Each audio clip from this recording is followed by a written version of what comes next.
एगो गाना गा के बाद हम भैया को बुलाए, बहुत ही अच्छा कलाकार मरद बदलों दुआरा पुआरा बसु करता अभी वाले पुआरा बसु कर भाई वो के आए वो कुछ गाए ओकरा बाद हम फिर आई फिर रात के प्रोग्राम हो रही ऐसे भैया ये गाना से तनी देर का दी विराम रेस ना ब्रेक कैसे हो अरे रे छोड़ी ऐसा हो तो जिया जब हंसे रे अदिल में उतार के धसेली आओ जी अरे नाचेली जबते कमर लचका के लइका तो लइका बुढ़ऊ भीता के जब उठनी कमर में देखो सेली रे अरे बाबूजी जरा धीरे चलो बिजली खड़ी यहाँ बिजली खड़ी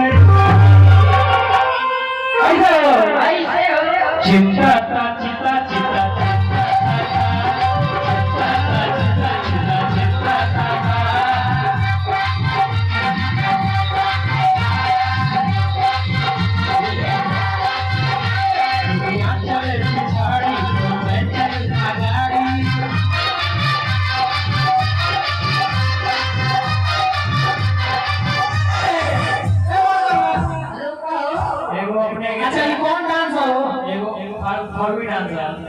राहुल भाई राहुल जी और सत्येंद्र पटेल दोनों आदमी का नाम थोड़ा रख दीजिएगा।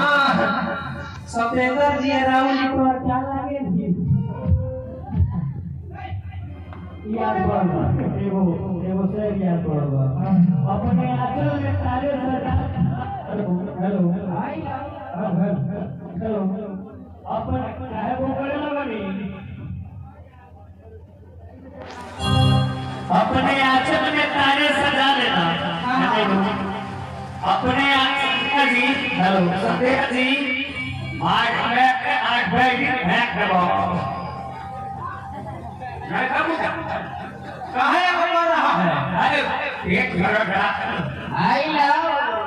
बैटरी बना लिए फटाक दे चलो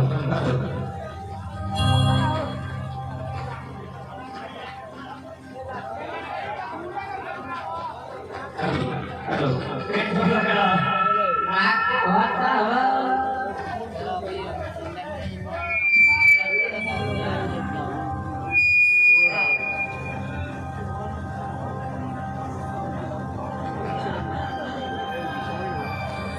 हेलो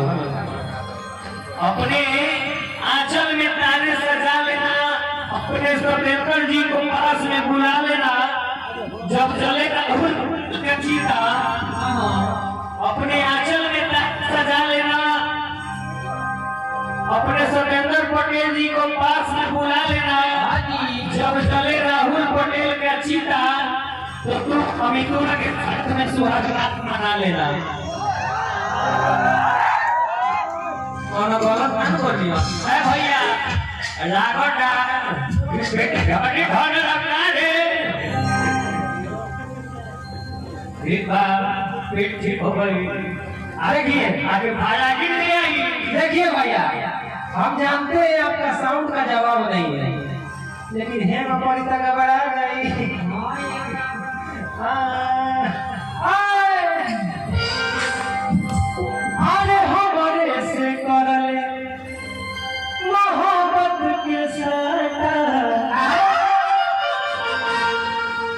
चाही तो बोली खती दू चार काठा काओ नहीं एकरा खातिर दान कर दिए ए ना देखू के बात कर बता दे तू पाठा नहीं रे